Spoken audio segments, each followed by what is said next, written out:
My name is Glenn Iseger-Pilkington. I'm a Nanda Yamaji man with Nyunga ancestry, and I'm also Dutch and Scottish on my mum's side.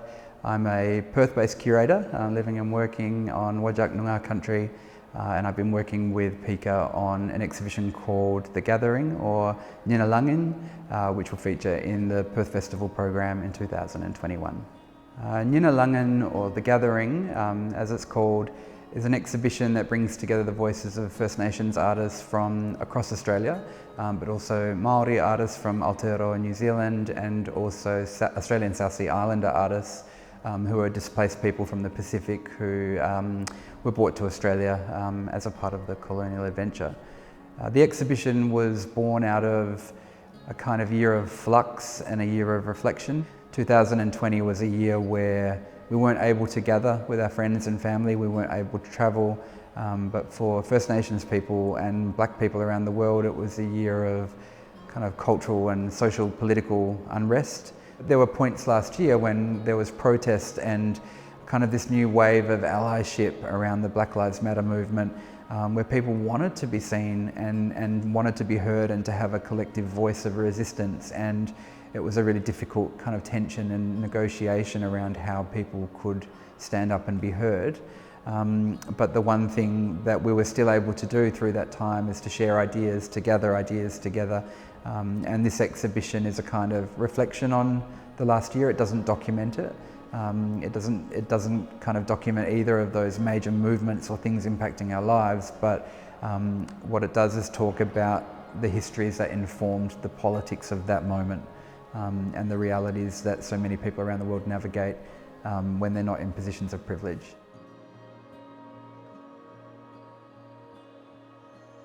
So around kind of our region, Australia, Aotearoa, New Zealand and the Pacific, there's a lot of shared history in terms of the colonial adventure.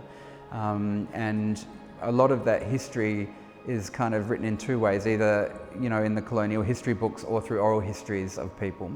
And James Tylor's work seeks to kind of explore the absences in the written books, the kind of active colonial erasure of Aboriginal story, Aboriginal representation in the history stories. And so in his work he uses these abysses or these absences to allude to that erasure of story, and creates a whole lot of cultural tools to insert into those installations which bring a kind of visibility back to First Nations occupation of those spaces. So they're really powerful works that talk to story that's been erased while also actively seeking to reinsert a narrative into those spaces. My name's Esther McDowell Yabini Kickett. I'm a descendant of the Kickett, Hayden, Warren and Maguire families, and also have Northern Irish heritage on my dad's side. This body of work is all about my mum and her sisters, and gathering and being together after a loss in the family. And the photos are my first dive into portrait photography as well, and they've all been taken in important places to those sisters, and they're stood next to a cabinet of objects or a table of objects that are all important to those ladies and my nan and that family as well, so they play off each other. Yeah. The objects themselves all talk to different stories about the different women behind me. There are different stories that they've told me at different times, that some of them are happy, some of them are really not. The brick and the picket underneath the table as well are an important story, but one that has only come out recently and is quite heavy. So while it's not really spoken about in an open way, it's important that it be included. The body of work that I've produced here I've titled Birdiaka, which is a translation of bosses or multiple bosses. The women behind me I consider bosses. I consider them the matriarchs, the important people that I look up to and admire and love in my life, yeah.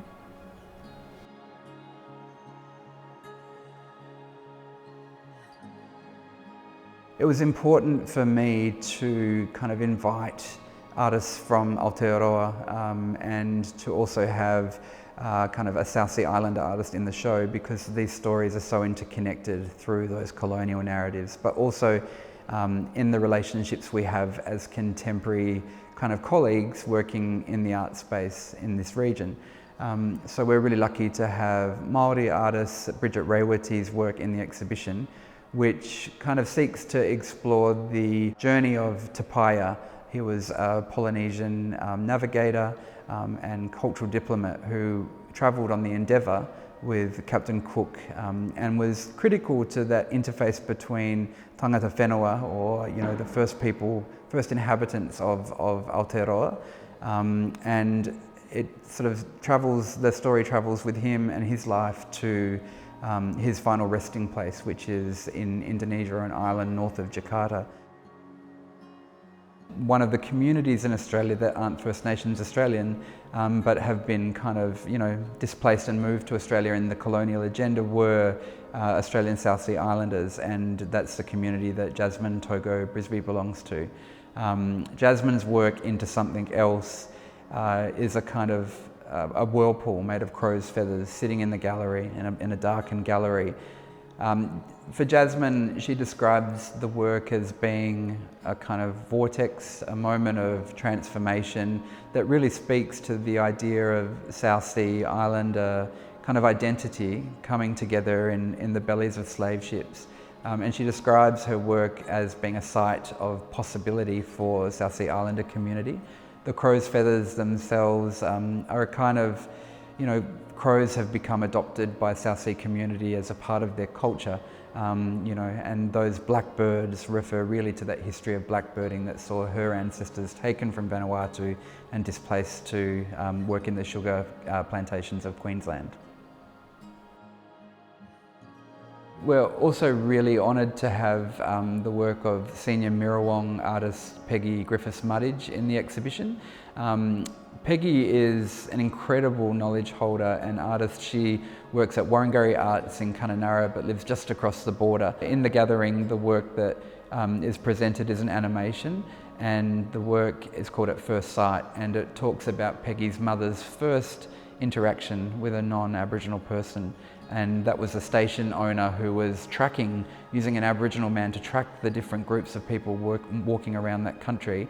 And she hid inside a kind of waterhole until the people had left, and then she ran back to her family and said, there's people tracking us, And while that event didn't change the course of history, it changed that very moment, and they were able to kind of not be found.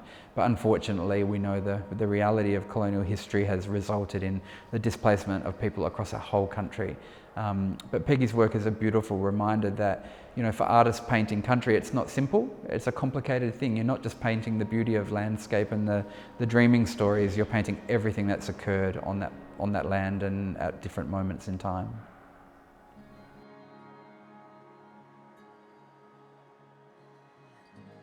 My name's Sharyn Egan, and I've created 3 bodies of work for the gathering, and they've all evolved from one source, which is the Belga, which is the Noongar name for what people call the grass tree, or Xanthorrhoea presii. And I've started with the natural state, but they've all died from cattle, introduced cattle. And that one's called Kalyakoro, because they've been around for hundreds of years. Like my ancestors would have walked past them, and so they're still here. I don't see them as dead. And so that's a group of the Belga cause. And then the second body of work is called Nyinalanginy, which means blood brothers, and I've used the sap of the Belga to create just intuitive paintings. They represent landscapes, ocean, blood, scarification. And the third body of work is pieces that I've collected from mainly op shops and garage sales and antique shops, yeah, usually in the country. Back in the 50s, 60s and 70s, people, mainly white people, would knock them down in the forest, go down, knock them down, actually kill them to get the cores, so that they could make a pretty vase or something nice for the home. And so I've been reclaiming them from op shops and that, and taking them back. Yeah, so they were taking something natural and making it into some other culture, because a lot of the pieces look like they're from, yeah, the shape. They look Greece, Egyptian, African, Turkish, Chinese, Japanese, like just the shapes of the things they've created. They've taken this beautiful natural thing. And they've made things of beauty, but without knowing anything about the balga, which is an ancient plant. It's not a tree or a grass, so it's its own species. And yeah, and I just like to bring to notice, like people learn a bit more about them.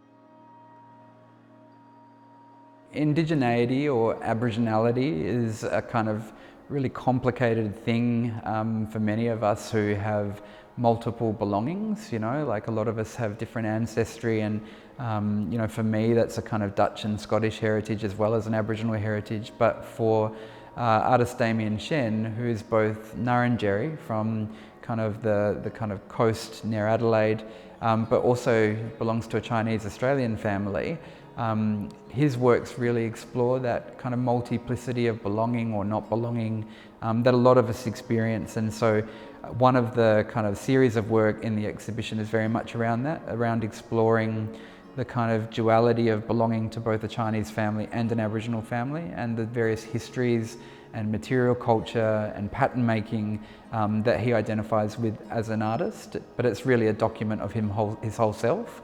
And the other body of work in the show is really a whole lot of charcoal drawings which he has photographed, turned into tin type photographs, and then etched kind of muscle anatomy over their faces, so you can't really see who is behind these masks. And that's a real reference to the way that kind of Nyinalanginy people and people around Australia were studied and documented and drawn and photographed as a part of the kind of documentation of, you know, the Indigenous people of this place.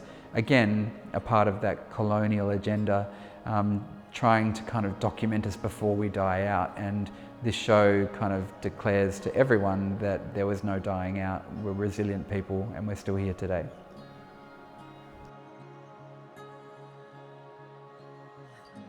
So in the past 12 months, I guess what's come to the fore is how incredibly divided Australia remains to be, politically, culturally, socially, particularly around kind of issues around First Nations people and representation and systemic racism that exists in Australia. And Dean Cross's work is a kind of a perfect yet imperfect and difficult and challenging kind of exploration of that division. His work, Pas de Deux, which is a kind of, it's an exploration of the very two different kinds of Australia that exist simultaneously. He uses the bicentenary of 1988 as a kind of case study of how incredibly divided Australia was, of the differences of kind of living in Australia for the two Australias. And obviously Australia is much more nuanced and complicated, but it's an incredible video work that really asks the viewer where they sit in the politics of Australian race identity and race politics. Dean is also represented by a number of paintings within the exhibition. One of them, which is like a declaration of survival, it pretty much says to us, we've survived these things before. And I think that is really true. You know, people are talking about unprecedented times all the time at the moment. And for Indigenous people whose stories of resilience are the reason we're here today, these kind of times aren't unprecedented. There's also a work which is called Pool, which is a molasses-filled acrylic vessel that sits on the floor and kind of acts as a moment of reflection. Dean Cross has also worked on a new commission for this exhibition called Ngara, which in his ancestors' language kind of means to think, to reflect, to know, to listen. And for Dean, in this exhibition, he's decided to do a participatory work that kind of asks audiences to take a moment of nada or reflection. And he described it in some text he wrote as a kind of act of collective reflection as we softly let 2020 fall away. Audiences are invited to bring flowers from home or to buy them at the grocery store, or, but to bring flowers and to place them in the gallery. And so the work will grow and evolve over time as a kind of, like a remembrance of everything we've been through in the last 12 months and everything we'll continue to go through in this crazy world and life that we all live in. So while Dean Cross's work is an invitation to reflect on recent times and everything people have been through, the gathering as an exhibition is an invitation for kind of audiences to reconsider their histories, the places they live, the people they share these places with, and in doing so, the more we kind of know about the real histories of the places we live, the more we can kind of come together with some sort of collective vision and ambition for what our future looks like. And so the gathering is an invitation, it's a proposition, it's a question, and there's no real answers here. It's about us finding our way together in a future where everyone's voices are equal.